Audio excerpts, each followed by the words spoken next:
Welcome sa ating munting YouTube channel. Please support my videos. Comment, like and subscribe po mga idolo.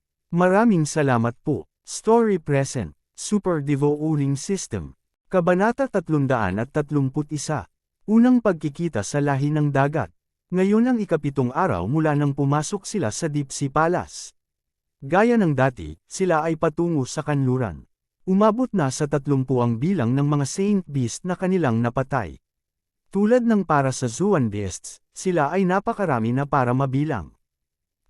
Masyadong boring itong Deep Sea Palace. Bakit ang daming nilalang na may paa? Ni hindi ako makalaban ng maayos. Sabi ni Song Suijing na may malungkot na ekspresyon. Siya ay kapareho ni Song Ju, at ang kanyang lakas ay hindi gaanong naiiba.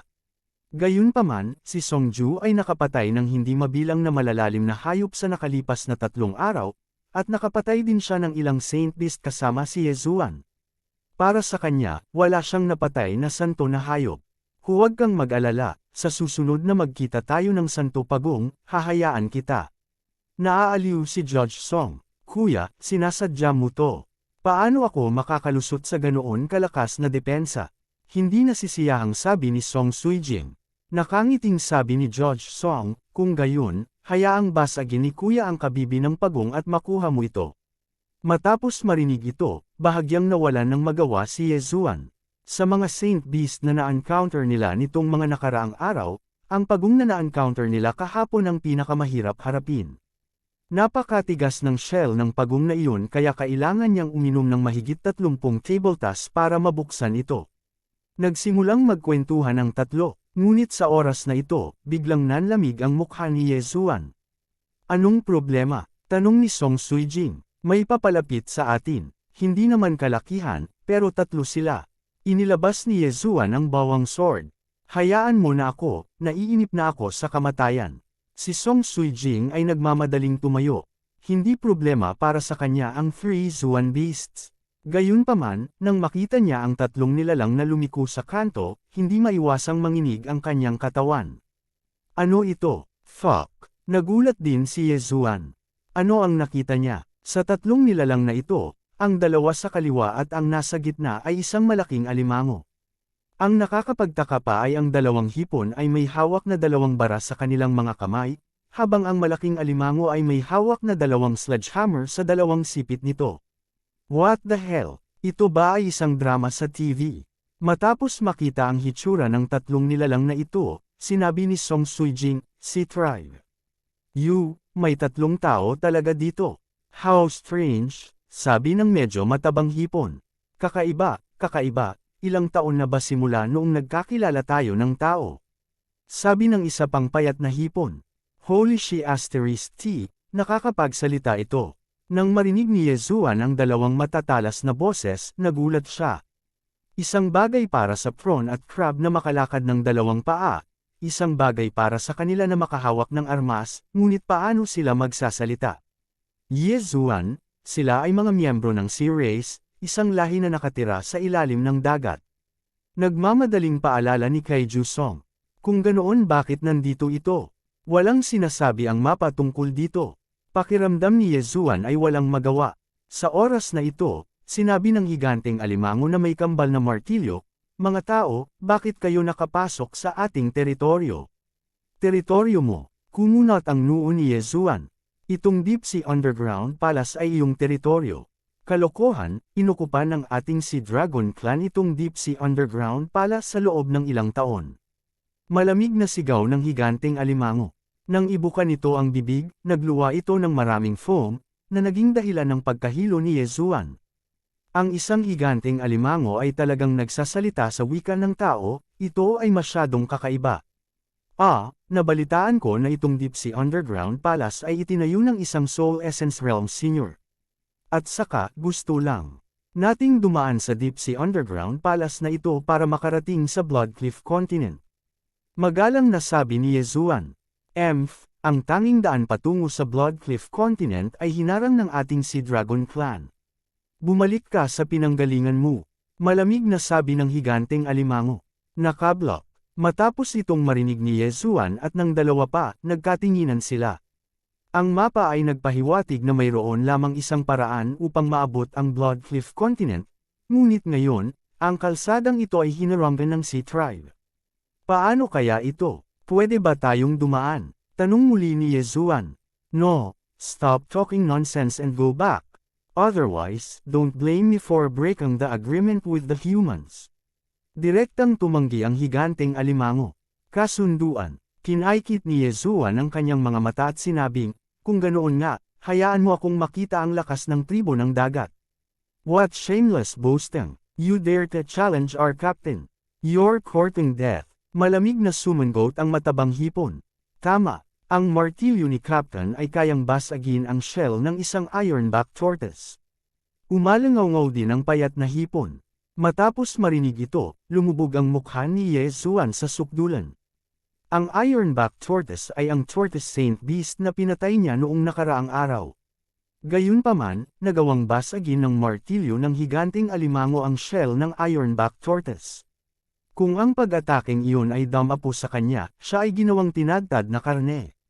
Yezuan, agad na nagpakita ng nag-aalalang ekspresyon si Song Switch.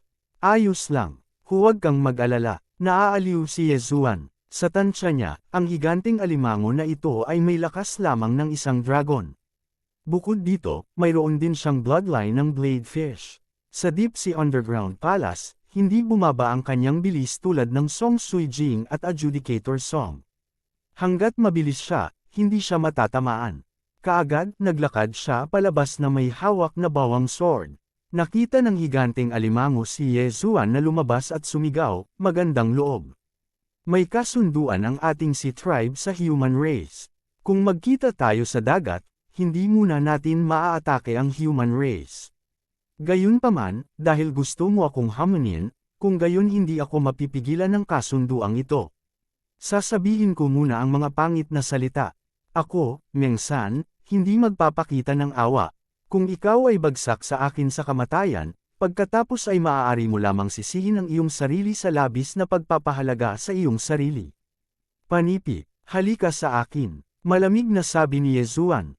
Sa kanyang puso, naisip niya, ano ang silbi ng paggamit ng apelyido ng human race. Mabuti, ayon sa gusto mo. Nag-walk out ang higanteng alimango na tinatawag na Mengsan. Kapitan, basagin mo siya hanggang mamatay ng isang martilyo. Oo, basagin mo siya ng isang martilyo hanggang mamatay. Ipaalam mo sa kanya ang kapangyarihan ng ating tribo dagat. Sigaw ng matataba at payat na hipon. Nang matapos silang magsalita, nagsimulang gumalaw ang tao at alimango sa larangan ng digmaan. Bam! Bam! Bam! Ang mga paa ng alimango ni Mengsan, na hindi mas manipis kaysa sa hita ng tao, ay mabilis na tumapak sa lupa at sumugod patungo kay Yezuan gamit ang kanyang martilyo. Mula sa kanyang sandata, makikita na siya ay kapareho ng Adjudicator Song. Nakatutok siya sa lakas, kaya kulang siya sa bilis. Matapos makita ang kanyang bilis, nginisya ni Yezuan ang kanyang puso. Oo naman, hindi mabilis ang kanyang bilis, halos kapareho ng Asher Siflod Dragon. Since that is the case, then become my punching bag. Bahagyang itinaas ni Yezuan ang sulok ng kanyang bibig at agad na lumabas ng buong bilis. Ang bawang sword ay nagkawatak-watik din at tumangay patungo kay Mengsan. Ang mga tao ay maraming pandaraya. Si Mengsan ay malamig na sumangot at ibinaba ang kanyang martilyo, isa-isang pinaalis ang 8 matutulis na talam. Bagamat mas mabagal ang kanyang bilis, ang bilis ng kanyang pag-atake ay mas mabilis kaysa kay Yezuan. Sa isang kisap mata, natanggal ang 8 talam. Pagkatapos, sinamantala ni Mengsan ang pagkakataong ito para sumugod kay Yezuan. Gayunpaman, nakatayo si Yezuan sa pwesto ng hindi gumagalaw at pinanatili ang kanyang ngiti. Kabanata 332. Super Epekto. Kapitan, mag-ingat ka. Sigaw ng 2 hipon. Nagulat si Mengsan na tumatakbo ng ligaw. Pagkatapos, naramdaman niyang may yamakap sa likod niya. May kung anong bumangga sa kanya. Whoosh whoosh. Tinamaan niya ang kanyang martilyo at dinurog si Tian Chongpo. Anong matigas na sandata, bulong ni Mengsan sa sarili. Tumalikod siya at nagpatuloy sa pag-charge kay Yezuan. Boom! Nabasag ang kanyang martilyo sa lupa, dahilan para manginig ito. Gayunpaman, umiwas na si Yezuan. Deadly Wind Formation of the 8th Baron, Skybreak. Muling kinokontrol ni Yezuan ang 8 matutulis na talam upang makabuo ng isang kono at ibinarena ito sa likod ni Meng San. Kinilig si Meng San. Sumigaw siya, "Anak, ang depensa ko ay hindi mas mahina kaysa sa Ironback Tortoise. Walang magagawa sa akin ang atake mo. Urong ng masunurin. We just started fighting. Can you cut the crap?" Umalangaw-ngaw ang malamig na boses ni Yezuan. "Fine, dahil gusto mong mamatay, ihahatid na kita." Galit na lumingon si Meng San. Muli niyang pinalipad ang Skybreak at sinisingil si Yezuan. Sa mga tuntunin ng lakas, tiyak na hindi niya katapat si Yezuan. Gayunpaman, sa mga tuntunin ng bilis, si Yezuan ay hindi bababa sa 30% na mas mabilis kaysa sa kanya. Ang labanang ito ay talagang one-sided beating. Gayunpaman, talagang malakas ang depensa ni Meng San. Ang ilang mga pagtatangka ni Yezuan na makalusot ay hindi makalusot sa kanyang shell. "Mukhang ito lang ang paraan ng attrition na magagamit ko," bulong ni Yezuan sa sarili. Pagkatapos ng lahat, ang kanyang Jindan Essence ay halos walang katapusan. Kung ang depensa ng Carapace ni Meng San ay 100, pagkatapos ay naramdaman ni Yezuan na hanggat kaya niya ang 100 hanggang 99, magpapatuloy siya. Ang labanan ay tumagal na ng kalahating minuto. Sa kalahating minutong iyon, si Yezuan ay tumatakbo ng kaliwat kanan. Hindi man lang siya maabutan ni Meng San. Para naman sa shell ni Meng San, isang mahinang bitek ang lumitaw dito. Bitek, isang malutong na tunog ang umalangaw, at nagbago ang ekspresyon ng lahat. Nagpakita si Yezuan ng isang masayang ngiti. Nakalusot na rin siya sa wakas. Nabasag ang Carapace sa likod ni Meng San. Kung magpapatuloy ito, tiyak na mamamatay si Meng San sa kanyang mga kamay. Paano ito posible? Ang taong brat na ito ay talagang nabasag ang shell ng kapitan. Siguro nagkamali ako ng narinig. Hindi makapaniwala ang dalawang hipon. Maging si Meng San ay ganoon din ang naramdaman. Naramdaman niya na ang mga pag-atake ni Yezuan ay napakakaraniwan. Bahagyang panginginig lang ang nararamdaman niya sa bawat oras at wala siyang naramdaman.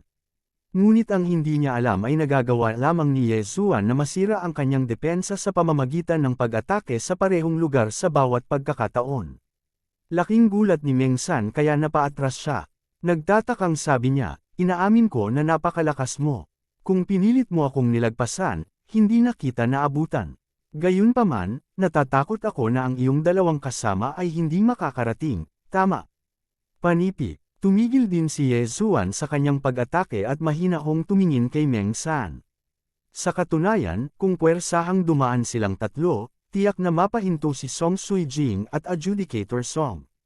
Pinaikit ni Yezuan ang kanyang mga mata at sinabing, "Ngunit nalagpasan ko na ang iyong depensa. Kung patuloy tayong lalaban, mamamatay ka sa aking mga kamay. Sa oras na iyon, hindi ba ako nakapasa? Tama, kung patuloy tayong mag-aaway, namatay na talaga ako sa mga kamay mo." Tumango si Meng San bilang pagsang-ayon at sinabi, "Ngunit naisip mo na ba na ako ay isang maliit na pinuno ng pangkat at mayroon lamang akong lakas ng isang dragon? Sa itaas ko, may mga kapitan na may 2 dragon na lakas. Sa itaas ng mga kapitan, may mga commander at general. Ang tanging daan patungo sa Bloodstone Continent ay hinarang ng hari ng aking angkan. Ano sa palagay mo ang iyong mga pagkakataong makapasa?" Panipi. Ang tanong na ito ay natigilan kay Yezuan. Kapitan, commander, at general. Sa itaas ng mga general, naroon ang King of the Sea Dragon Clan. Ang lakas na ito ay hindi bababa sa 5 dragon. Kung susubukan niyang dumaan, imposible para sa kanya na dumaan, isama pa ang Song Suijing at Adjudicator Song. Mukhang kailangan kong dagdagan pa ang aking lakas bago matuloy. Napaisip si Yezuan sa kanyang sarili. Napag-isipan mo na ba? Kung mayroon ka, pagkatapos ay bumalik, walang pakialam na sabi ni Meng San. To be honest, takot pa rin siya sa kamatayan. Tahimik na nakatayo doon si Yezuan at nag-iisip. "Yezuan, ano ang dapat nating gawin?" Pumunta si Song Suijing sa kanyang tabi at nagtanong.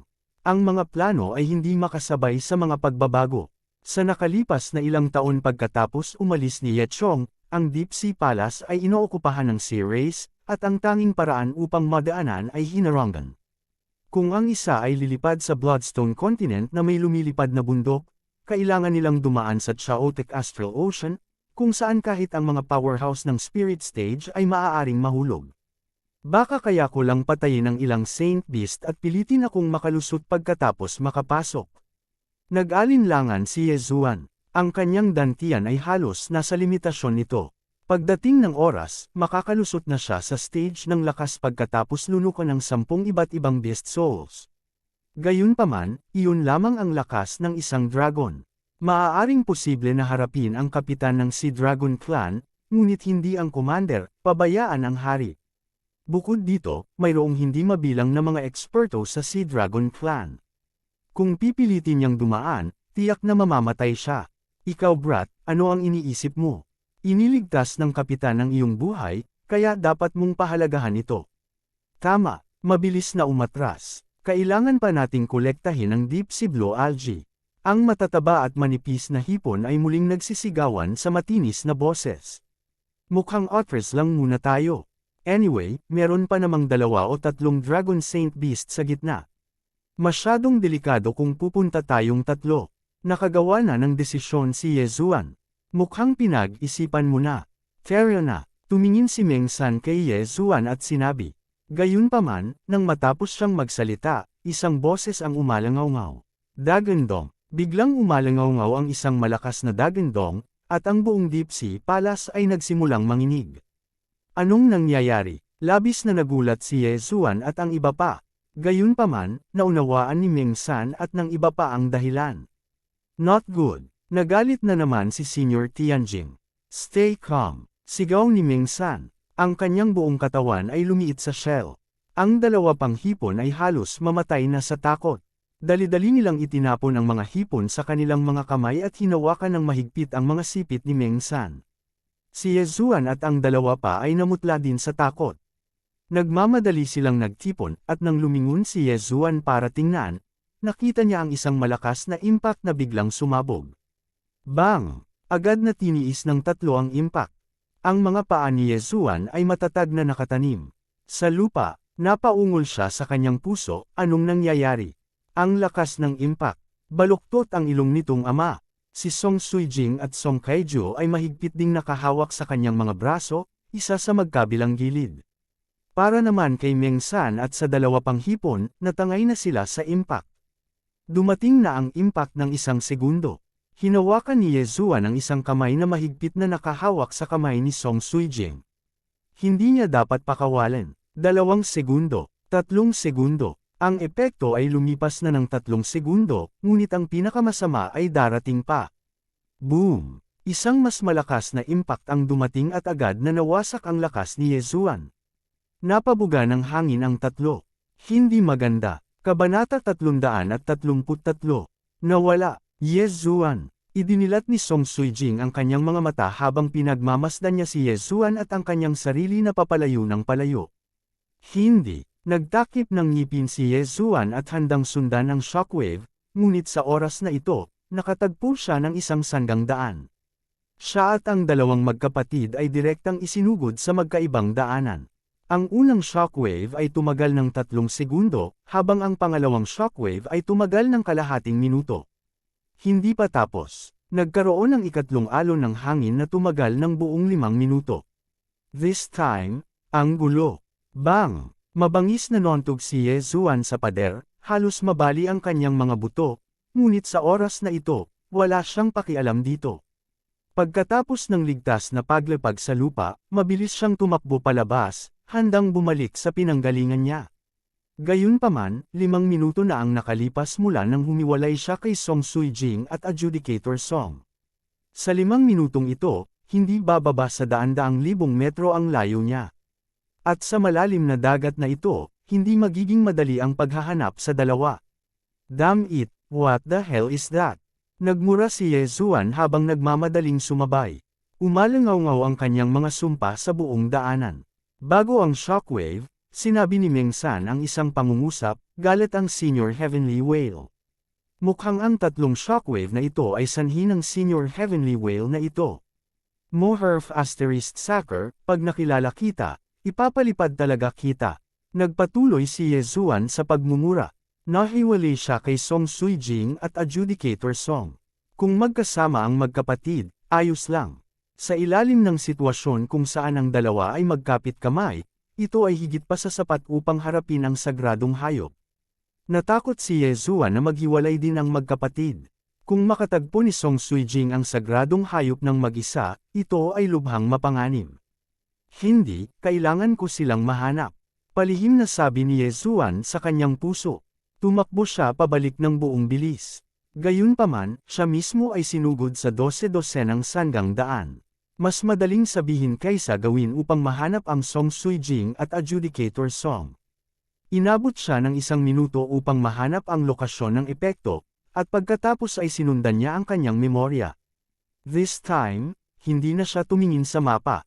Hinanap niya ng bulag at galit na sumigaw. Sa kasamaang palad, pagkatapos ng kalahating oras na paghahanap, wala pa rin siyang makitang mga pahiwatig. Isa pa, kahit siya mismo ay nawala. Damn it! Galit na galit si Yezuan kaya nanginginig siya.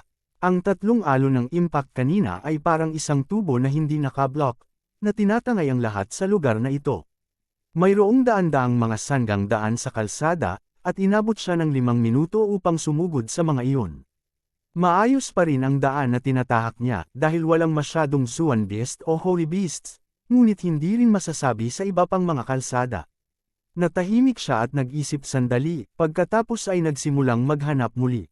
Gayunpaman, pagkatapos maghanap ng 1 oras, sa wakas ay nakatagpo niya ang pangalawang grupo ng mga sundalong hipon at mga general ng alimango. Gayunpaman, hindi pa niya ito nakikita. Naramdaman lang niya ito, mabilis siyang sumugod. Bago pa man siya makalapit, sunod-sunod na usapan ang narinig niya. Nakakatakot talaga. Nagalit na naman si Senior Tianjing. Pangatlong beses na ngayon diba? Wala nang ibang paraan. Si Senior Tianjing ay inatake ng Evil Shark Clan Cyclops Python kani-kanina lang. Nakagat ang buntot nito, at naaagnas pa rin. Kung hindi ito mapipigilan, hindi magtatagal bago maging pool ng stagnant water si Senior Tianjing. Si Senior Tianjing ang ating Guardian Holy Beast. Kung ito ay mamatay, ang ating si Dragon Clan ay tiyak na lalamunan ng Evil Shark Clan. Bilasan na natin at kolektahin ang Deep Sea Blue-Green Algae. Ang Deep Sea Blue-Green Algae na ito ay kayang sugpuin ng lason sa buntot ni Senior Tianjing. Umalangaw-ngaw ang kanilang mga boses sa buong daanan. Nakinig si Yezuan mula sa sulok. Naisip niya na ang grupong ito ng mga sundalong hipon at mga general ng alimango ay maaaring nakatagpo nina Song Suijing at Song Kaiju. Gayunpaman, lalabas na sana siya at magtatanong, narinig niya ang ibang boses. Hoy, Meng Liu, nandito rin kayo. Meng Wu, bakit ka nandito?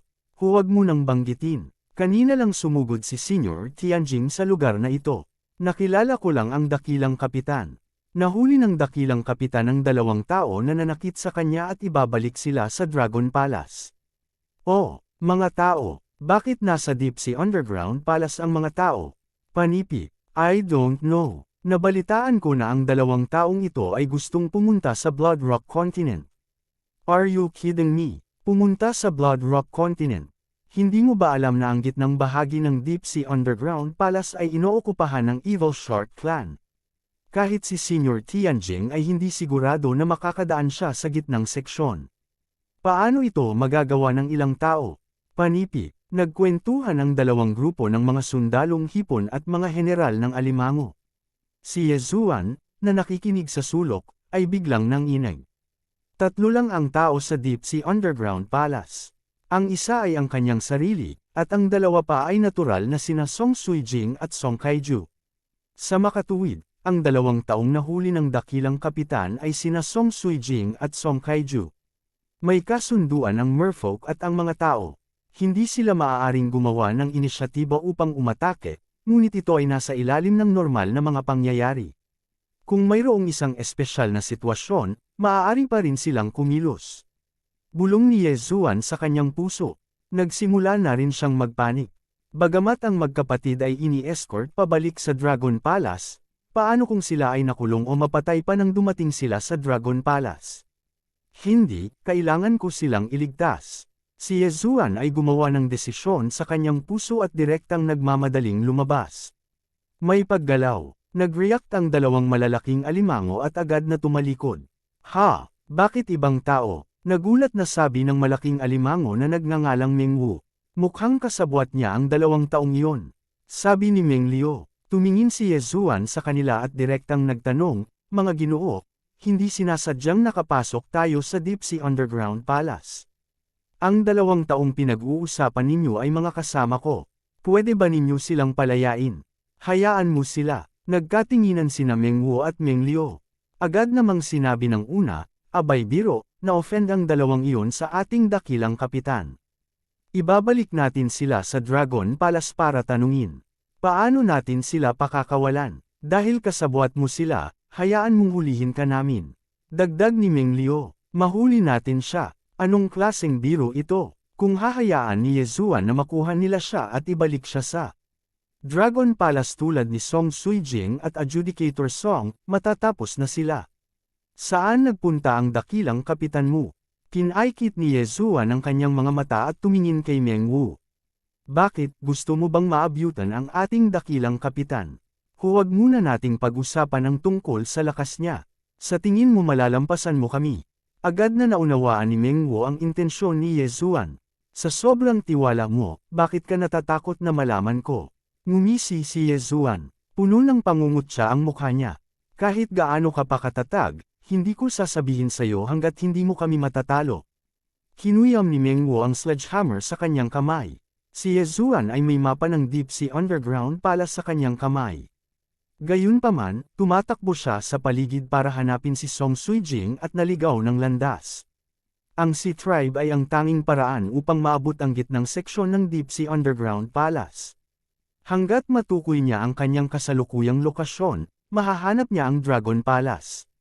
Gayunpaman, tila kailangan niyang harapin ang 2 malalaking alimango at ang 4 na malalaking hipon.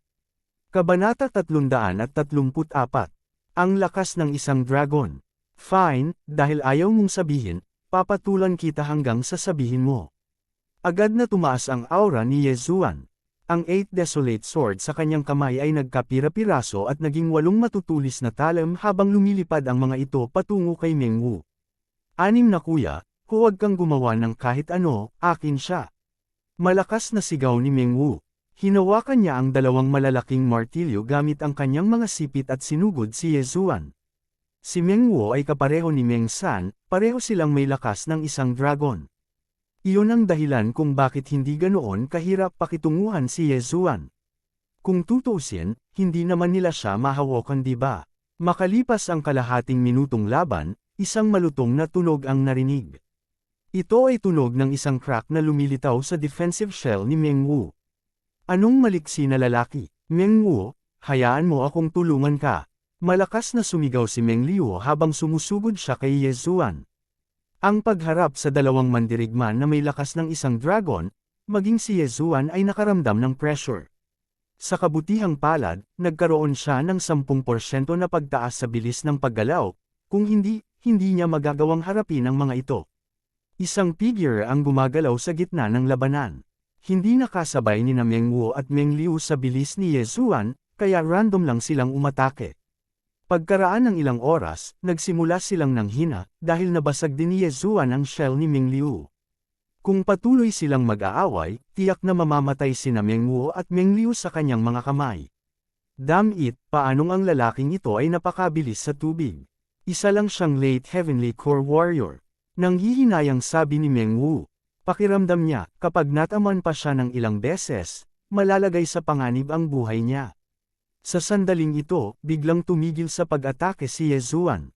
Brat, hindi namin kailangan ng awa mo. Galit na sabi ni Mengwu. Tumayo si Yezuan sa hindi kalayuan at tumingin sa kanya. May kasunduan sa pagitan ng Ocean Tribe at ng mga tao. Hindi kita gustong patayin, gusto ko lang mahanap ang 2 kong kasama. Kung gusto mong hanapin sila, hindi namin sasabihin sa'yo. Malamig na bulong ni Mengwu. Ipinikit ni Yezuan ang kanyang mga mata. Isang killing intent ang sumili sa kanyang mga mata, talaga bang nililigawan mo si kamatayan? So ano, kami, ang Ocean Tribe, ay hindi natatakot sa kamatayan. Sigaw ni Meng Wu na may malalim na boses. Handa siyang lumaban hanggang kamatayan. Ganon din si Meng Liu. Kung ganoon ang kaso, huwag mo akong sisihin sa pagiging walang awa. Ang mga mata ni Ye Zuan ay puno ng layuning pumatay habang siya ay agad na umatake. Sa pagkakataong ito, napuno siya ng layuning pumatay. Kotsa, pagkatapos ay hinampes ni Tian Chongpo ang likod ni Meng Wu. Sa oras na ito, isang maliit na butas ang nadrill sa shell ni Meng Wu. Mayroong hindi mabilang na mga bitek sa paligid ng butas. Mamatay, nagalit si Meng V. Hinaway-kaway niya ang kanyang mga sipit ng buong lakas, ngunit hindi niya matamaan si Ye Zuan. Kotsa, kotsa, kotsa. Pagkatapos ng tatlong malulutong na tunog, nabasag ang shell sa likod ni Meng Wu. Hindi maganda. Nang makita si Ye Zuan na sumugod kay Meng Wu, sumugod din si Meng Liu gamit ang kanyang sledgehammer. Gayunpaman, ang 8 talam ay napakaliksi. Matapos magkalat, mabilis silang muling nagtipon.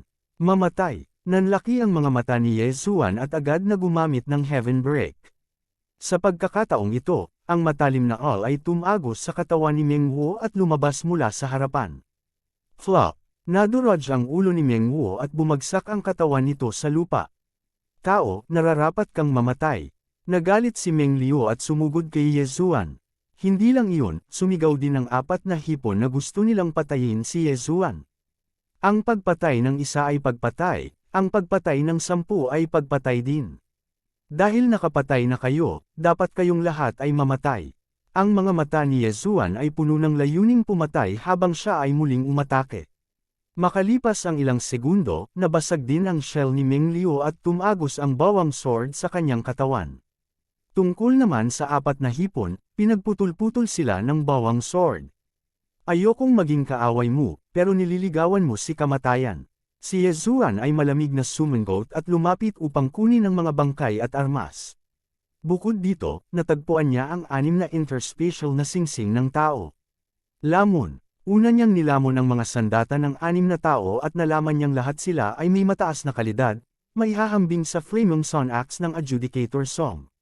Pagkatapos, sinubukan niyang muli, at nalaman na maaari niya talagang lamunin ang mga bangkay ng Sea Clan. Dahil maaari silang lamunin, dapat silang isang uri ng hayop. Ngunit, maaari silang gumamit ng mga interspatial na singsing, kakaiba ang Sea Clan na ito. Napaisip si Ye Zuan at nagpas siyang lamunin ang lahat ng 6 na bangkay. Hindi sapat. Gayunpaman, marami pa ring magagandang bagay sa interspatial rings ng 6 na miyembro ng Sea Tribe. Haha, tulad ng inaasahan, napakaraming bangkay ng Saint Beast at mga kaluluwa ng Saint Beast, nilalamon silang lahat.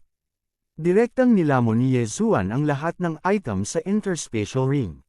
Ding, nakalusot na ang host sa Heavenly Core Realm, gusto mo bang sirain ang core mo? Oo, pagkatapos sumagot ni Ye Zuan sa kanyang isipan, isang malutong na tunog ang narinig. Ang Mortal Core, Earth Core, at Heaven Core sa kanyang dantian ay nabasag lahat. Sa isang iglap, ang kanyang cultivation ay bumalik sa 0, at lahat ng core energy sa kanyang katawan ay nawala. Matapos masira ang core, oras na para i-condense ang soul. Karaniwan, kapag ang isang mandirigma ay nag-condense ng kanyang soul, kakailanganin niya ng maraming soul condensing stones at Saint Beast souls. Ito ay isang napakadelikadong yugto, dahil ang mandirigma ay mawawala ang lahat ng kanyang cultivation base, at kailangan niya ng isang tao na magpo-protekta sa kanya. Pagdating sa yugto ng soul condensing, ang isang warrior na may mahusay na talento ay maaaring kailanganin lamang ng isang soul condensing stone, ngunit mayroon ding mga hindi makondense ang kanilang soul condensing stone kahit na nakakonsumo ng daan-daang mga ito. Ngunit, malinaw na sinabi ng sistemang lumalamon na kailangan lang niya ng 10 iba't ibang kaluluwa ng Saint Beast. Hindi pa banggitin ang mga tinipon ni Ye Zuan sa kanyang sarili, mayroong higit sa 30 kaluluwa ng Saint Beast sa interspatial rings lamang. Nang matapos ni Ye Zuan na lamunin ang 10 iba't ibang kaluluwa ng Saint Beast, sa wakas ay tumunog ang pinakahihintay na system notification. Ding, nakapasok na ang host sa Physical Strength Realm, taglay mo na ngayon ang lakas ng isang dragon. Nang marinig ito, hindi mapigilan ni Ye Zuan na mapangiti. Sa wakas ay nakapasok na siya sa Physical Strength Realm. Bagamat malakas ang kanyang pangangatawan noon, mahina pa rin ito kung ikukumpara sa lakas ng isang dragon. Iniisip niya kung gaano karaming Dragons of Strength ang makukuha niya kung i-upgrade niya ang kanyang Myriad Beasts bloodline sa Beast King bloodline. Bukod dito, pagkatapos na masira, ang Dan Essence sa kanyang katawan ay direktang magbabago sa True Chi, na magpapalakas sa kanya. Ngayon na mayroon siyang lakas ng isang dragon, ang kanyang pangangatawan ay hindi bababa sa 3 beses na mas malakas kaysa dati, at ang kanyang bilis ay tumaas din ng 3 beses. Bukod dito, ang pagpapahusay ng bawang sword ay lumalakas at lumalakas. Tinansya niya na umabot na ito sa antas ng low-grade celestial artifact. Ngunit pagkatapos, nakatagpo siya ng isa pang problema. Hindi niya alam kung nasaan siya ngayon, at hindi niya alam kung aling landas ang tinahak ng pinuno. Sa Deep Sea Maze, mayroon lamang isang landas na patungo sa Blood Granite Continent. Ang natitira sa mga landas ay pawang magka-crisscross, na bumubuo ng isang malaking maze. Kaya, kailangan lang niyang hanapin ang lokasyon ng Dragon Palace, at pagkatapos ay harangin ang pinuno bago siya bumalik sa Dragon Palace. Kung paano mahahanap ang Dragon Palace ng Sea Dragon Clan, depende iyon sa swerte. Kung tutuusin, dead end ang daan patungo sa kanluran.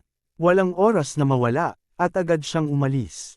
Matapos makapasok, ang kanyang bilis ay nalampasan na ng mga ordinaryong banal na hayop, at tiyak na makakalaban niya ang lakas ng 2 dragon.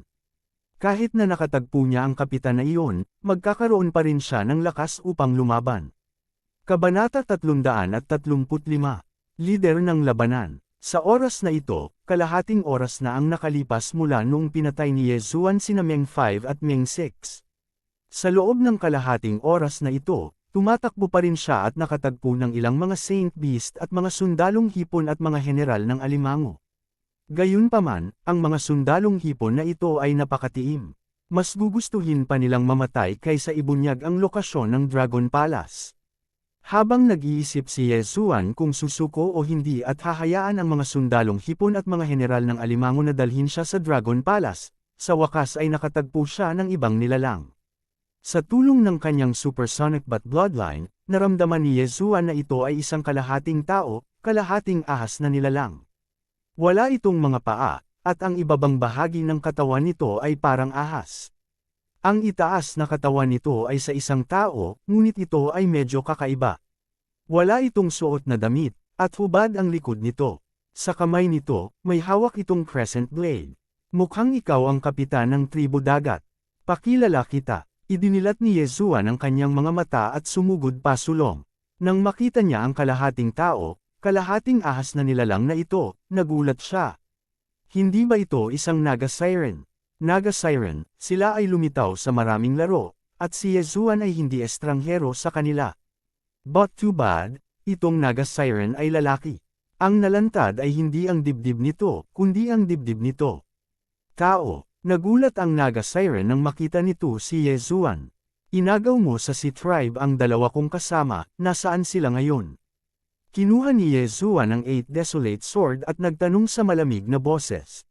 Ngunit sa hindi inaasahang pagkakataon, pagkatapos marinig ng Naga Siren ang sinabi ni Yezuan, nagpakita ito ng nakasisiglang ekspresyon.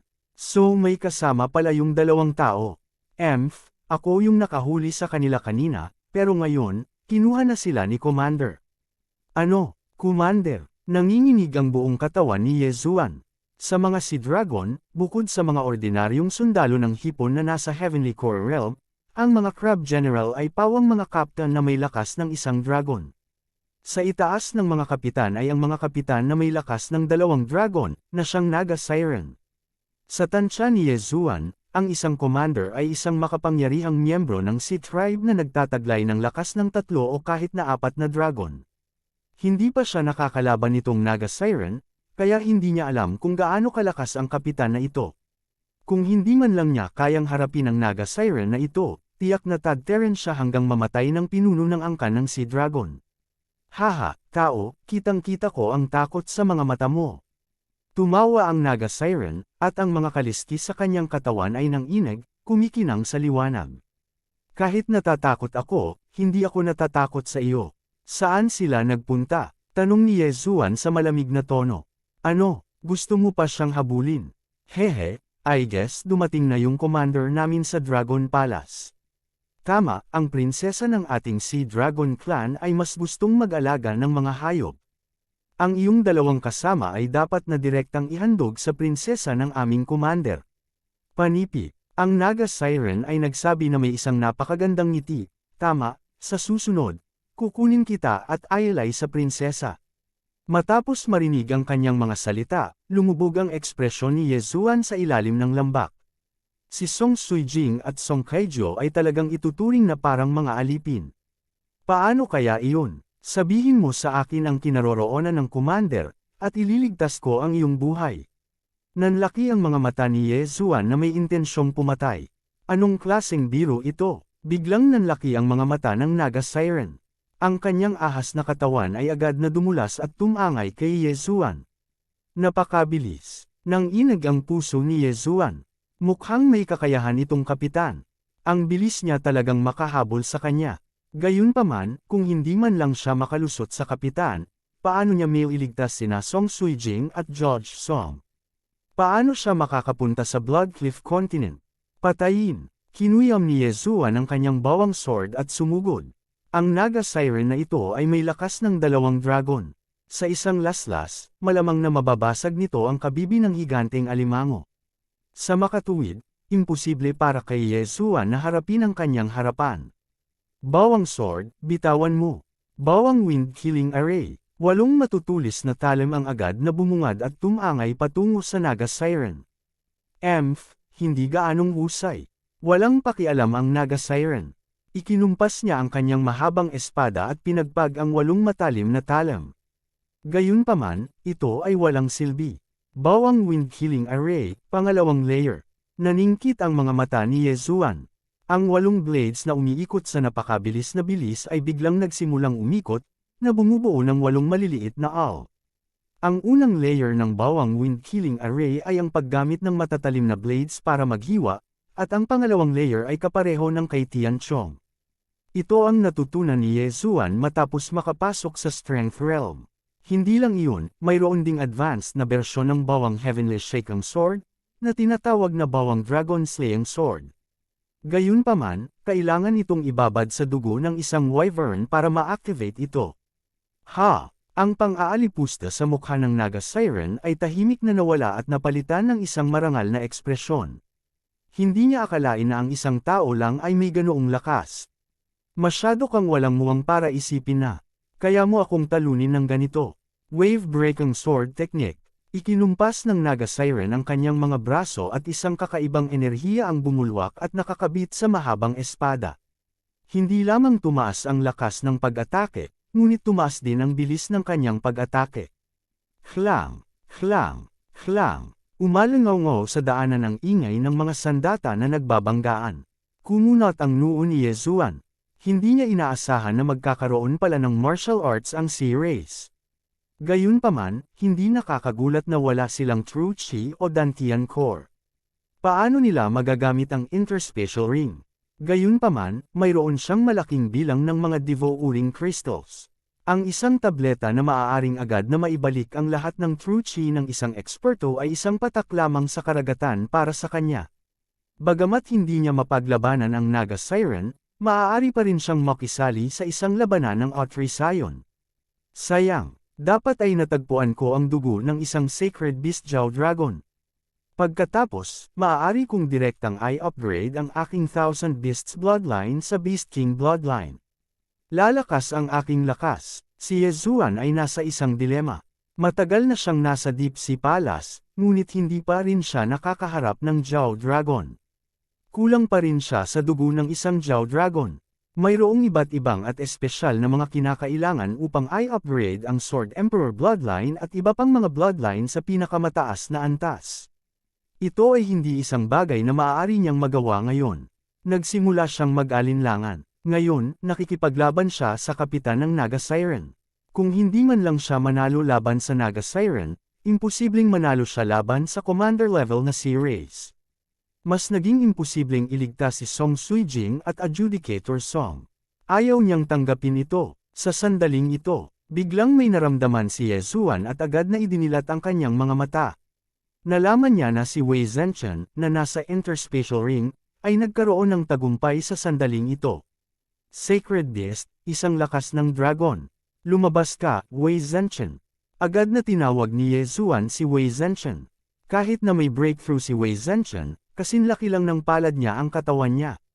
Pagkapikitin niya ay natigilan siya saglit. Huwag kang tumingin, patayin mo. Kabanata 336. Beast King Bloodline. Tumango si Wei Zhenchen. Ilang buwan pa lang mula nang ipanganak ito, ngunit naabot na nito ang antas ng isang banal na hayop. Malaki ang naiambag ni Ye Zuan dito. Bilang karagdagan, si Ye Zuan ang Panginoon nito. Ngayon na kailangan nito ang kapangyarihan nito, natural na makakatulong ito. Sa isang iglap, nagsimulang bumagsak si Wei Zhenchen at pagkatapos ay muling buuin. Sa pagkakataong ito, hindi ito isang cute na kuneho o isang kuting, kundi isang higanting bato na may taas na 3 metro na may hawak na malaking espadang bato. Bang! Ang espada ni Wei Zhenchen ay naglaslas sa lupa, at ang buong lagusan ay yumanig ng husto. Ang kapangyarihan ng espadang ito ay maaaring hatiin ang shell ng isang malaking alimango. So strong, you deserve to be trained by me. Kill. Tuwang-tuwa si Ye Zuan at na-activate ang ikalawang antas ng 8 Baron Wind Formation. Ang ikalawang antas ng 8 Baron Wind Formation ay napakahirap harapin. Kahit na gumamit ang Naga Siren ng martial arts, mapoprotektahan lamang nito ang sarili nito. Ngayong kalaban na ni Wei Zhenchen, agad na tumaas ang pressure sa kanya. Damn it! Ano ang bagay na ito? Ang Naga Siren ay nagdikit ang kanyang mga ngipin at kumapit. Kinailangan niyang harangan ng 8 matutulis na all na nagmumula sa lahat ng direksyon habang iniiwasan ang atake ng espada ni Wei Zhenchen. Hindi niya kayang magpatuloy ng ganito. Kaya naman, gusto niyang umatras. Habang nakaharang, umatras siya at naghanap ng pagkakataong makatakas. Gusto mong tumakbo. Nakita ni Ye Zuan ang intensyon ng Naga Siren at agad na sumigaw, "Munting tiyan, gamitin ang iyong buong lakas." Naunawaan ni Wei Zhenchen at muling nagbago. Sa pagkakataong ito, 2 pares ng mga braso ang tumubo mula sa kanyang likuran. 3 malalaking espada ang nakalas sa Naga Siren. Ano ba itong bagay na ito? Nagulat ang Naga Siren at agad na itinaas ang kanyang mahabang espada sa itaas ng kanyang ulo. Gayunpaman, nang mahulog ang 3 malalaking espada, bigla silang nagbago. Umabot ang dulo ng espada at naging barb. Rip! Ang 3 matutulis na barbs ay tumusok sa kaliskis ng Naga Siren at tumusok sa kanyang katawan. Magandang pagkakataon. Naningkit ang mga mata ni Ye Zuan. Sinamantala ng 8 matutulis na all ang pagkakataong ito at direktang nag-drill sa katawan ng Naga Siren. Rip! Bumulwak ang berdeng dugo mula sa katawan ng Naga Siren, at umalangaw sa buong lagusan ang mga hiyawan nito. Little Tian, bigyan mo siya ng isang nakamamatay na suntok. Sigaw ni Ye Zuan. Ang 8 talam ay tumusok sa katawan ng Naga Siren. Hindi lamang sila maaaring magdulot ng pinsala sa Naga Siren, ngunit maaari rin nilang paghigpitan ang mga paggalaw nito. Nang marinig iyon, binawi ni Wei Zhenchen ang 3 espada at pinalapot ang isang poste. Hindi, ito ay isang poste. Hinawakan ni Wei Zhenchen ang poste gamit ang 3 kamay at buong lakas niyang ibinato. Swish! Sa isang iglap, tumusok ito sa espasyo ng 10-10 metro at tumagos sa dibdib ng Naga Siren. Bumaba ang Naga Siren na hindi makapaniwala. Imposible ito. Matapos iluwa ang mga salitang ito, ipinikit niya ang kanyang mga mata at namatay. 8 matutulis na talim ang lumipad palabas sa kanyang katawan. Nang walang suporta, ang kanyang bangkay ay bumagsak sa lupa. Matapos makita ang pagkamatay ng Naga Siren, nakahinga ng maluwag si Ye Zuan. Tila may kakayahan pa siyang pumatay ng isang eksperto sa lakas ng 2 dragon. Nagpalit din si Wei Zhenchen, pero parang babagsak na siya. Okay, ang mga armas na ito ay sa iyo lahat. Direktang inilabas ni Ye Zuan ang mga sandata ng mga sundalong hipon at mga general ng alimango. Salamat sa pagsusumikap mo. Bumalik ka na at magpahinga. Nagpatuloy si Ye Zuan. Naunawaan din niya na sa tuwing lalaban si Wei Zhenchen, kailangan nitong lagyang muli ang sarili nito. Bukod dito, kakailanganin nitong magpahinga ng ilang panahon. Ito ay naiiba sa ibang mga Saint Beast. Bumalik si Wei Zhenchen sa pisikal na espasyo. Mabilis na humakbang si Yezuan at itinago ang mga armas, bangkay, at ang interspatial na singsing ng Naga Siren. Gusto niyang makita kung anong magagandang bagay ang nasa interspatial ring ng Naga Siren. Gayunpaman, nang ilublob niya ang kanyang kamalayan sa interspatial ring at suriin ito, nagulat siya. Batay ng baha ng dragon. Bangkay ng baha ng dragon. Talagang may bangkay ng baha ng dragon sa singsing na ito. Nagulat at natuwa si Yezuan sa parehong oras. Hindi pa niya nakita ang Flood Dragon na ito dati. Sa madaling salita, ang Flood Dragon na ito ay hindi ang Azure Sea Flood Dragon o ang Black Gold Flood Dragon. Ang kanyang dugo ay makikilala sa pamamagitan ng sistema ng paglamon. Haha, tinutulungan ako ng langit. 3 beses tumawa si Yezuan at hiniwalay ang bangkay ng baha ng dragon. Nakuha ang ikatlong bahagi ng dugo ng dragon. Nangangahulugan ito na maaari niyang i-upgrade ang Thousand Beasts Bloodline sa Beast King Bloodline. Ding! Nakuha na ng host ang Beast King Bloodline. Ang kasalukuyang level ay maaaring i-merge. Gusto mo bang mag-merge? Oo, sagot ni Yezuan sa kanyang puso. Sa susunod na sandali, naramdaman niya ang walang katapusang dami ng enerhiya na lumalabas sa kanyang katawan. May mga ingay pa nga sa tenga niya.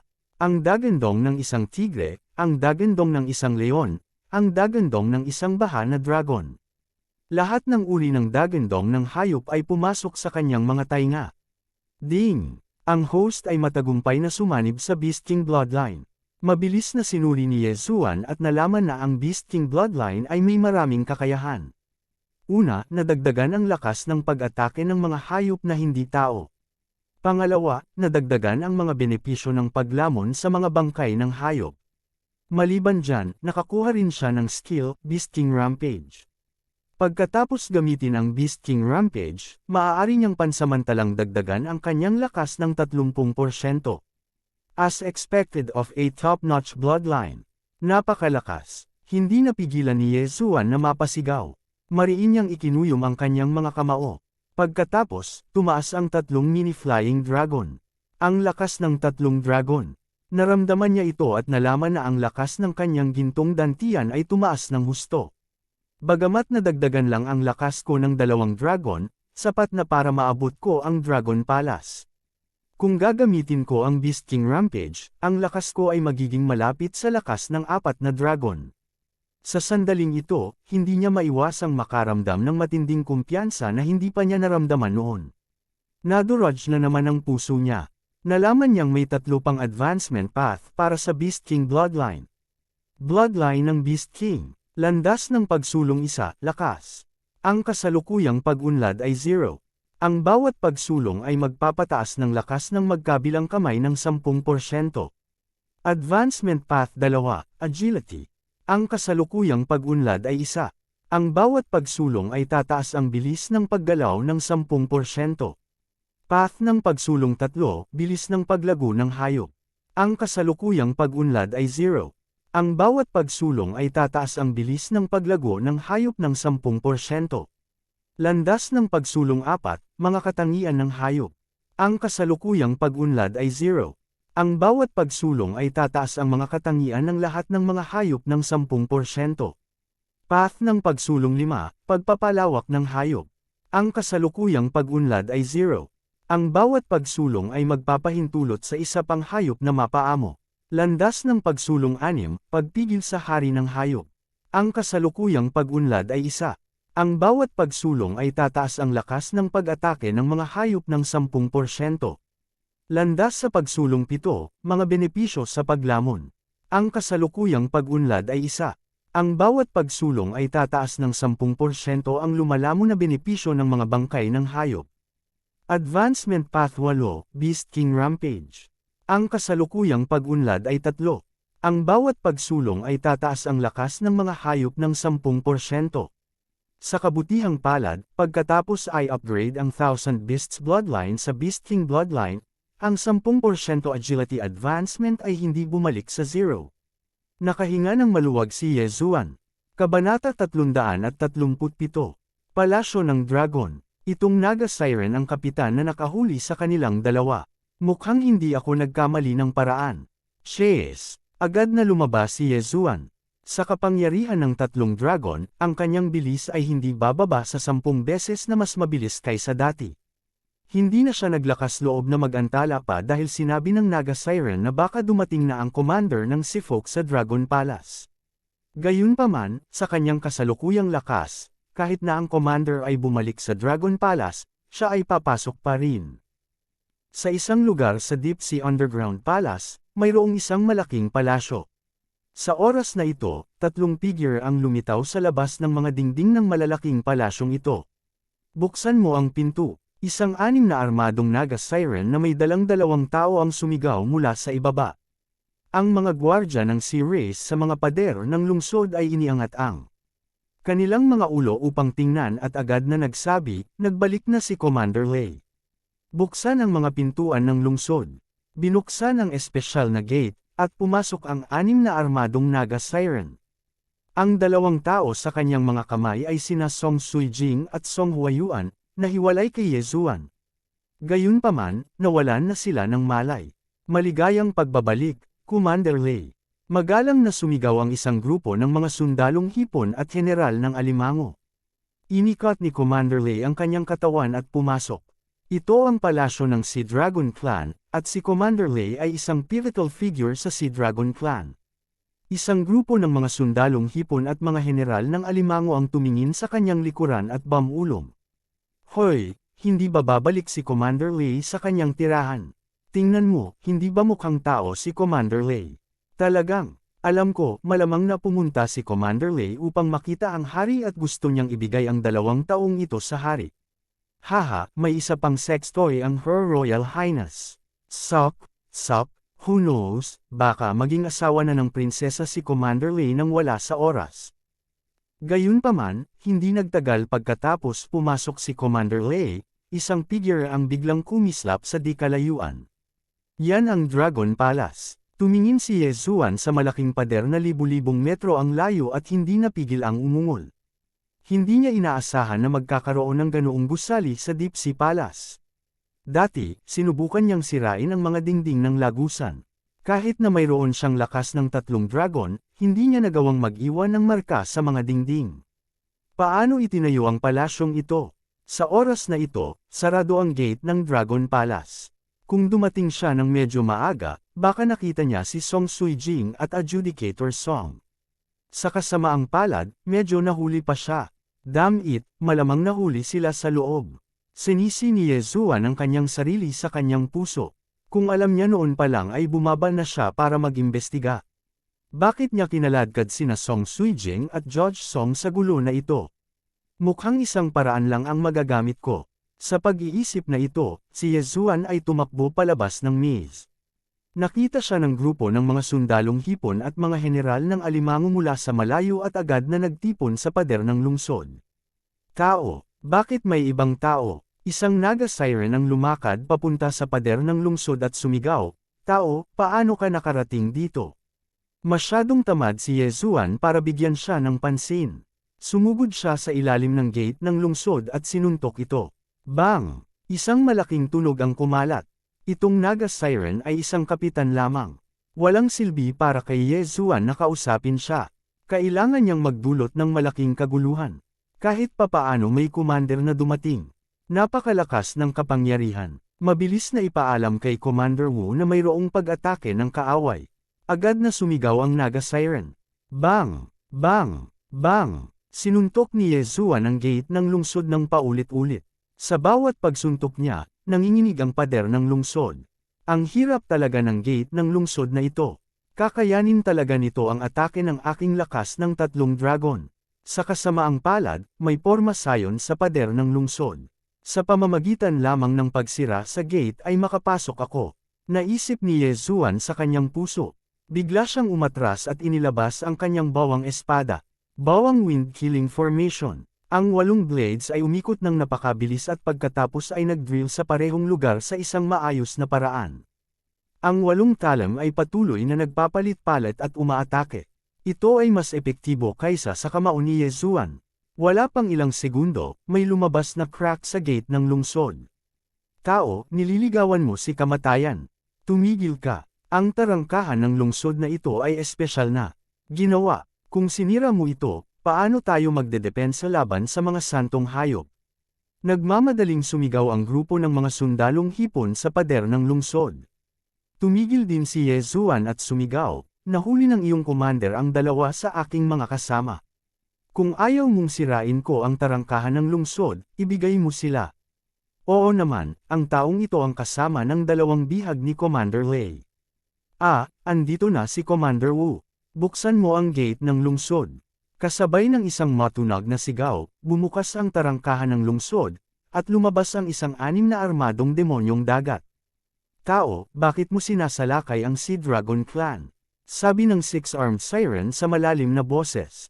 "Then I have to ask you, bakit mo hinuli ang dalawa kong kasama?" Malamig na sagot ni Yezuan. "Mga kasama, tao." Nagulat din si Commander Wu at tumingin sa isang naga siren. Ngayon lang, nahuli ni Commander Lei ang dalawang tao. Sabi ng naga siren, "Tao, dahil nahuli na sila ni Commander Lei, dapat may dahilan. Pero nagkakagulo ka rito, hindi mo inilalagay ang Sea Dragon Clan ko sa iyong mga mata." Umirap si Commander Wu at naglabas ng 6 na malalaking blades. Tumingin si Yezuan sa kanya ng walang ekspresyon at sinabing, "Kung ganoon ang kaso, hindi na ako magsasalita ng marami. Ipapaalam ko sa iyo na maling tao ang iyong naprovoke." Shoo! Sa isang iglap, nagmamadaling lumabas si Yezuan at naglaslas gamit ang 8th Desolation Greatsword. Klang! Iniunat ni Commander Wu ang dalawang kamay upang harangin, ngunit sa sumunod na sandali, natigil ang kanyang ekspresyon dahil nalaman niyang hindi sapat ang dalawang kamay para harangan si Yezuan. Dalawang kamay pa ang ginamit niya agad para hamarang. Para sa natitirang dalawang kamay, nilaslas nila si Yezuan mula sa malayo. "Damn it, binubuli mo ba ako dahil kulang ang kamay ko?" Ang mga mata ni Yezuan ay kumislap at biglang pinasabog ang 8th Desolation Greatsword. Weng! Nagulat si Commander Wu, ngunit nang makita niyang walang epekto sa kanya ang sound attack, inikat niya ang kanyang katawan at sumugod kay Yezuan. Oo naman, ang 8th Desolation Heaven Shaking Sword ay walang silbi laban sa isang eksperto sa Strength Realm. Sabi ni Yezuan sa kanyang puso habang iniiwas niya ang dalawang laslas. Dahil iyon ang kaso, pagkatapos ay sasalubungin niya ang puwersa ng may puwersa. Kinuha niya ang 8 espada at muling pinagsama ang 8th Desolation Greatsword, pagkatapos ay nagmamadaling lumabas. Bagamat pareho silang walang Tian Realm martial arts at pareho silang may lakas ng 3 dragon, si Yezuan ay mayroong Beast King bloodline sa kanyang katawan, na nagpapataas ng attack power ng mga beast ng 10%. Bukod dito, nagkaroon siya ng 10% na pagtaas sa bilis ng paggalaw. Kahit may 6 na braso ang kalaban, hindi siya natakot. Hindi inaasahan ng six-armed siren na magiging napakahirap pakitunguhan ni Yezuan. Pagkatapos ng ilang round, nakaramdam siya ng kaunting pressure. Kabanata 338. Prinsipe ng Dagat. Kasuklam-suklam na tao, tikman mo ang galaw na ito, Whirlwind Clouds. Sa oras na ito, ang buong katawan ng six-armed si Demon ay biglang nagsimulang umikot. Ang 6 na malalaking talam ay sunod-sunod na naglaslas habang siya ay umiikot. Hindi lang iyon, tumaas din ng husto ang bilis ng paggalaw niya. Hindi maganda, mabilis na isara ang mga pintuan ng lungsod. Nagmamadaling umatras ang grupo ng mga sundalong hipon at mga general ng alimango, gayon din ang antas ng kapitan ng Naga Sirens. Sa isang iglap, ang six-armed si Demon ay nakabuo ng isang buhawi, na patuloy na naglalaslas ng mga wind blades, at kasabay nito, ang paghila sa mga nakapaligid na bagay. Isang matigas na bato ang hinayla, at sa isang iglap, naputol ito at naging pulbos. Mayroon kang ilang mga kasanayan. Nang makita ito, nagmamadaling tumalikod si Yezuan, iniiwasan ang wind blades habang sinusubukan niyang lumabas sa traction circle. Gayunpaman, nagawa siyang habulin ng buhawi. Mukhang ito lang ang paraan. Kumislap ang mga mata ni Yezuan, at ang ilan sa mga bangkay ng Saint Beast sa devouring space ay agad na nawala. Ilang sandali pa, ang aura ni Yezuan ay tumaas. 4 na wyvern ang pumailang lang sa langit. Nangangahulugan ito na ang kasalukuyang lakas ni Yezuan ay katumbas ng lakas ng 4 na dragon. Beast King Rampage. Sa orihinal, mayroon lamang siyang lakas ng 3 dragon. Logically speaking, pagkatapos gamitin ang Beast King Rampage, hindi niya maabot ang 4 na dragon. Gayunpaman, ang kanyang konstitusyon ay hindi lamang kapangyarihan ng 3 dragon. Sa halip, ito ay nasa pagitan ng 3 at 4 na dragon. Sa makatuwid, pagkatapos gamitin ang Beast King Rampage, ang kanyang lakas ay umabot sa 4 na lakas ng dragon.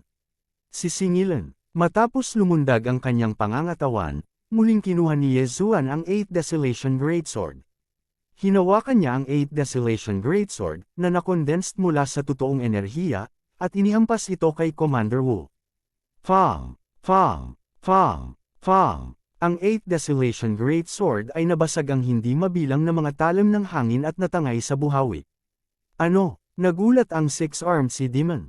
Nang makita niya ang 4 na lumilipad na dragon na lumabas mula sa katawan ni Yezuan, alam niyang may mali.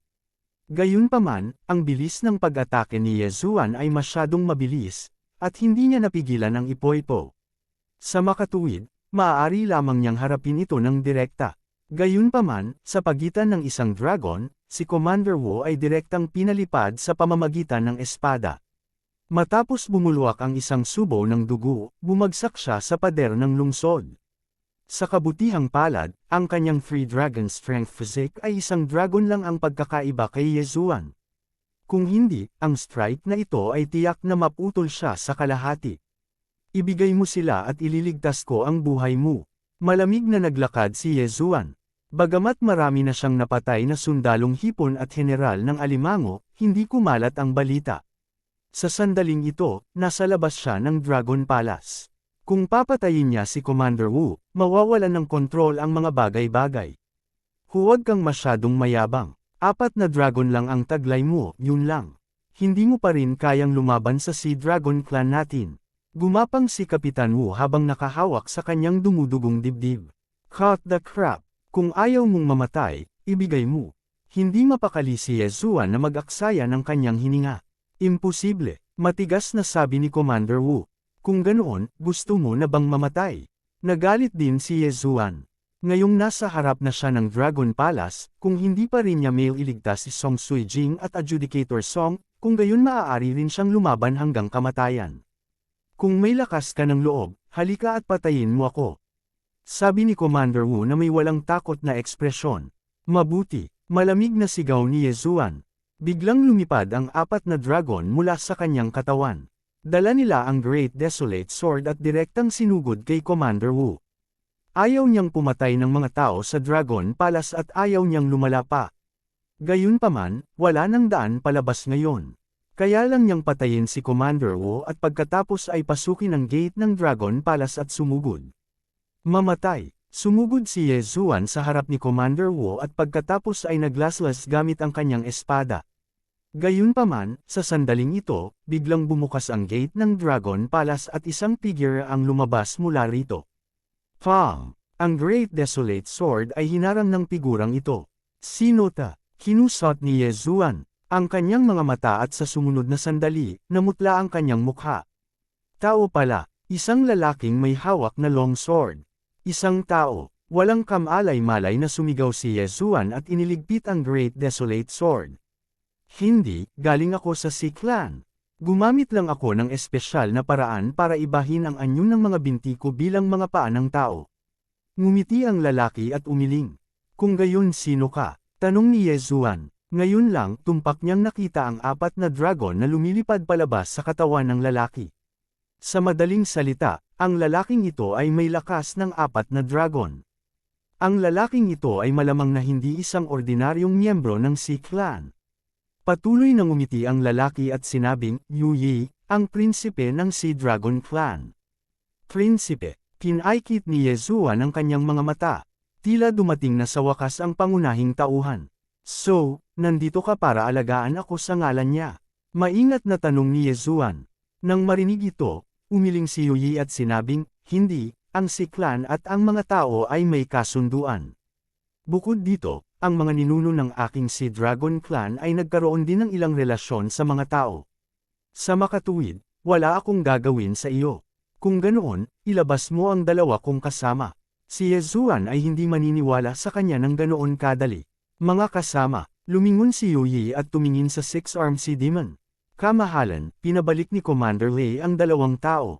Mukhang gusto niyang iharap sila sa prinsesa, nagmamadaling paliwanag ni Commander Wu. Kalokohan, galit na saway ni Yu Yi, Suen talaga ang Lei Ming na ito. Hindi ba niya alam na ang bloodline ng si Dragon Clan ko ay may dugong tao? Pagkatapos niyang magsalita, lumingon siya kay Yezuan at ikinulong ang kanyang mga kamao, paumanhin, ito ay isang hindi pagkakaunawaan. Mangyaring sundin ako, sinusundan kita. Muling ipinikit ni Yezuan ang kanyang mga mata. Ang pagganap ng Yu Yi na ito ay medyo malayo sa kanyang inaasahan. Sa oras na ito, may dalawang hula si Yezuan sa kanyang puso. Una, itong si Yu Yi ay walang anumang intensyon. Totoong may dugo siyang tao sa katawan. Ayaw niyang maging kaaway niya. Pangalawa, itong si Yu Yi ay naglagay na ng bitag sa Dragon Palace. Gayunpaman, ayon sa sariling damdamin ni Yezuan, naramdaman niya na si Yu Yi ay hindi pagalit. Pagkatapos ng lahat, ang Yu Yi na ito ay may lakas ng 4 na dragon. Dapat may iba pang eksperto sa Dragon Palace. Kung gusto nila siyang mahuli, hindi na kailangang maglagay ng bitag.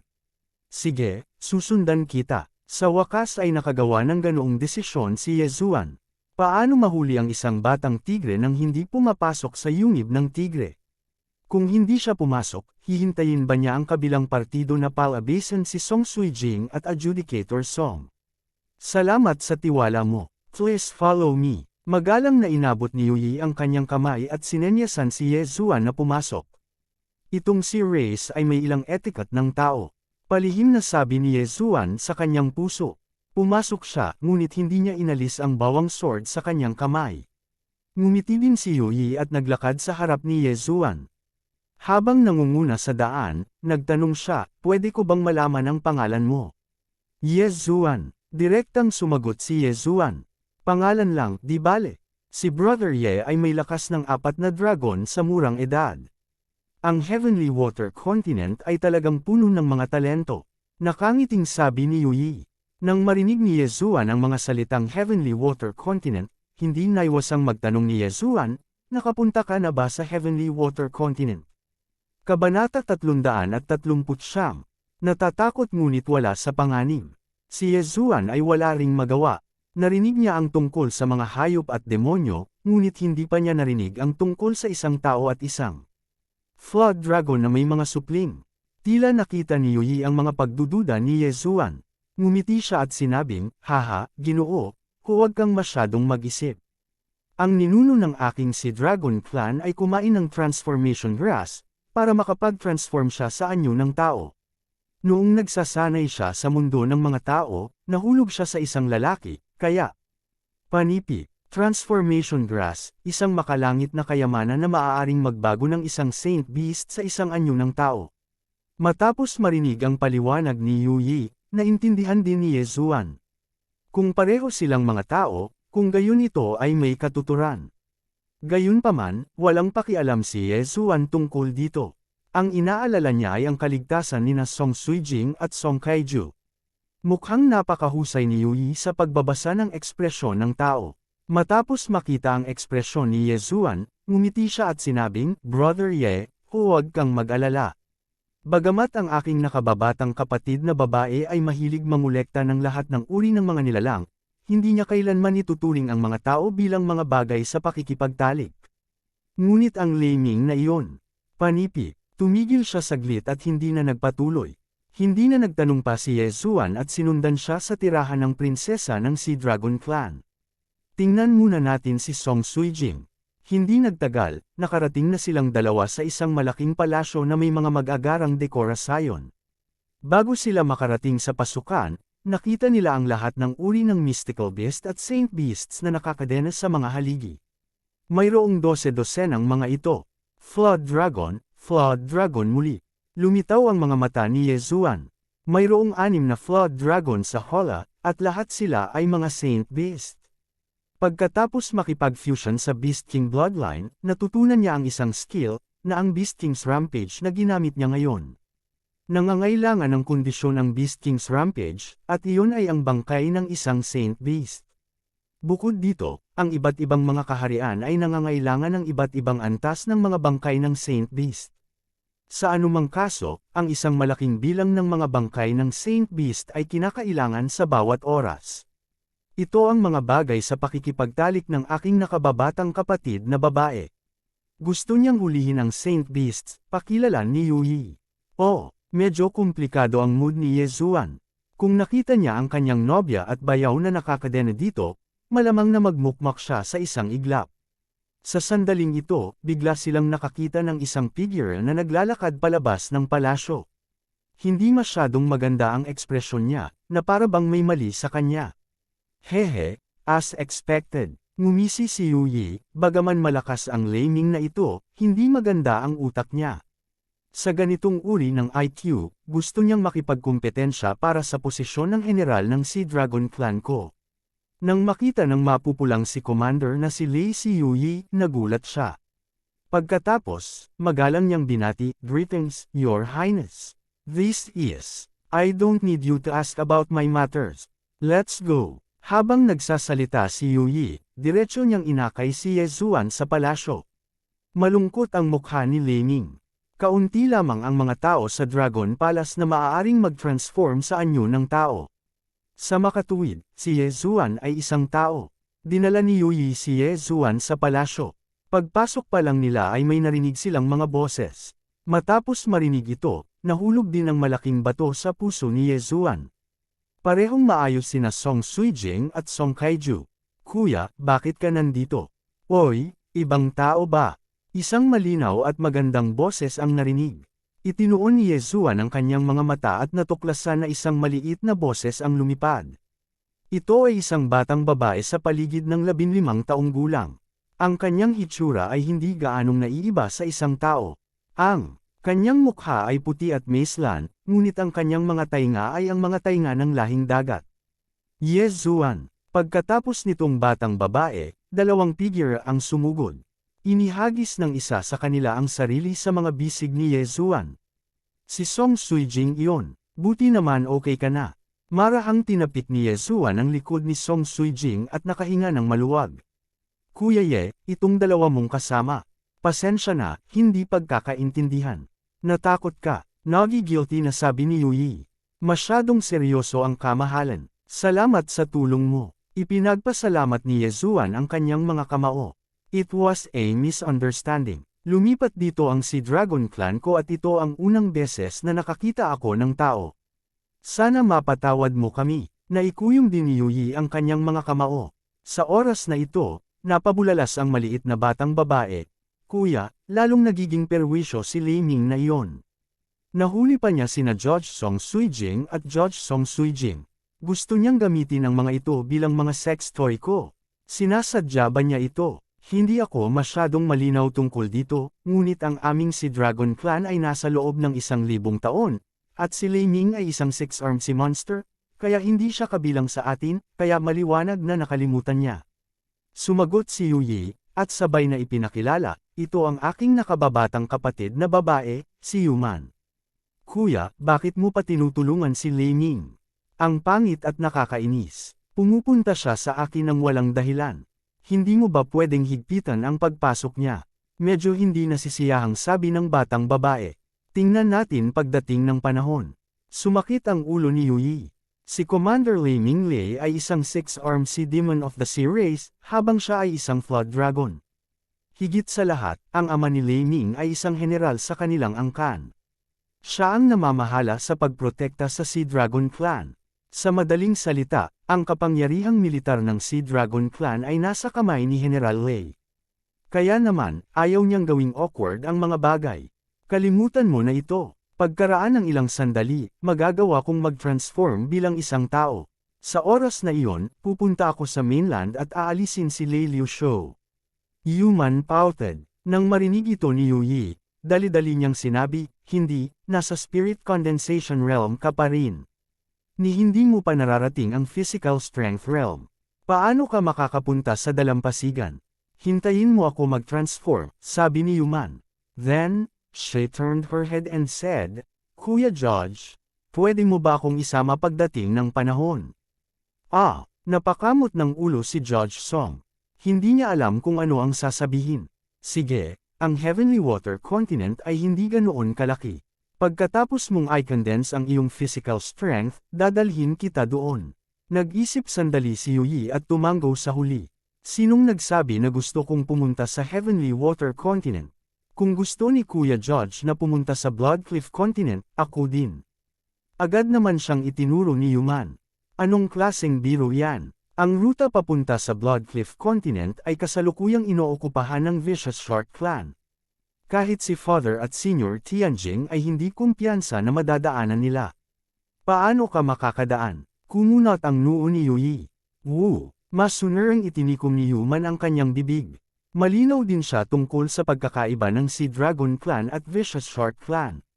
Pagkatapos mag-isip sandali, lumingon siya at sinabing, kung gayon, Kuya George, maaari mo ba akong dalhin sa kontinente ng tubig sa langit? Tumanggo si George Song, oo naman. Iniligtas ni Yuman ang kanilang buhay, kaya nararapat lamang nagantihan nila siya. Nang makita ito ni Yui, hindi niya maiwasang makipagpalitan ng tingin kay Yezuan. Ito ay hindi tama, itong binibini, bakit pakiramdam ko ay hindi siya malapit. Kay George Song, ngunit sa halip kay brother-in-law. Hindi kaya nagustuhan niya si brother-in-law. Naisip ni Yezuan, Kabanata 340, nakikitang muli ang manunukob na hayop. Huwag mo na masyadong isipin, hindi naman ako yon. Napaisip si Yezuan sa kanyang sarili. Dahil isa lang itong hindi pagkakaunawaan, hindi na niya kailangang maging napakagalit kay Yui. Kung tutuusin, ang dalawang magkapatid na ito ang kanyang tagapagligtas. Matapos mag-chat ng ilang sandali, naunawaan din ni Yezuan na sina Yui at Yuman ay mga dragon ng baha, hindi Nagas o Sea Demons. Sa oras na ito, naalala ni Yezuan na nakapatay siya ng ilang sundalong hipon at general ng alimango, kaya agad siyang humingi ng tawad kay Yui. Buntong hininga, wala nang ibang paraan, ngunit kulang nga ang puwersa ng Sea Dragon Clan ko. Pagkaraan ng ilang oras, natatakot akong hindi na natin malabanan ang Vicious Shark Clan. Walang magawang umiling si Yui. Narinig ko na ang daan patungo sa Bloodcliff Continent ay inookupahan ng Vicious Shark Clan, at walang makakadaan dito. Lumingon si Yezuan at nagtanong. Oo, ang Vicious Shark Clan ay sumasakop sa gitnang seksyon ng Deep Sea Underground Palace. Kung gusto mong pumunta sa Bloodcliff Continent, kailangan mong dumaan sa Vicious Shark Clan.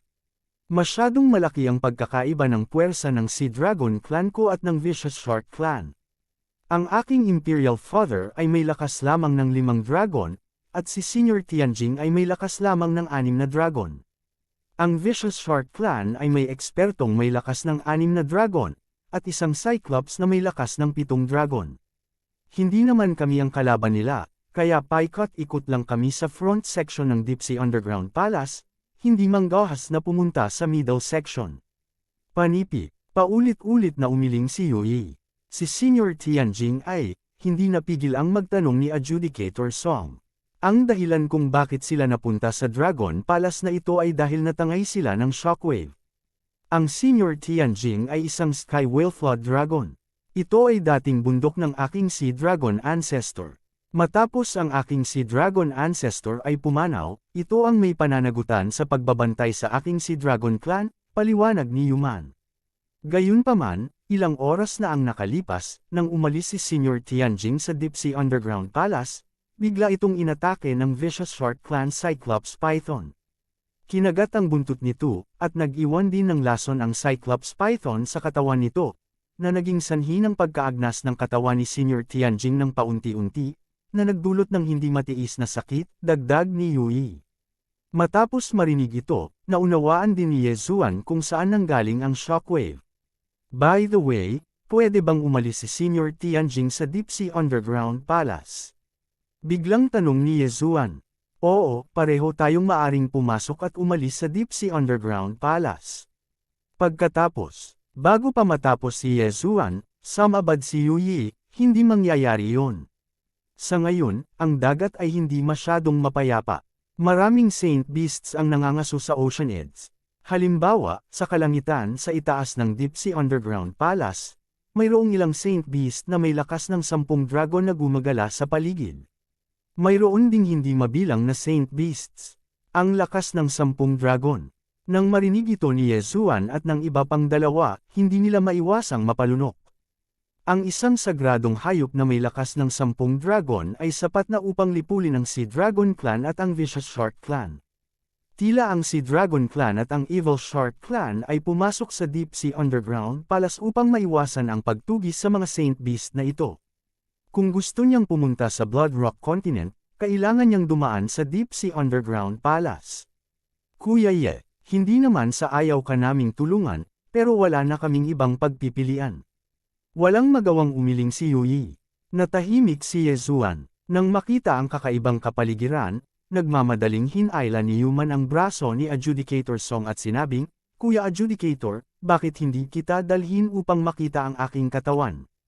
Oh, okay. Tumango si Adjudicator Song. Nagkatinginan sina Yezuan at Song Suijing at agad na sumunod sa kanya. Kung talagang ganito ang Deep Sea Underground Palace, makakabalik lang sila sa Skywater Continent at pag-usapan ang mga countermeasure sa Great Elder.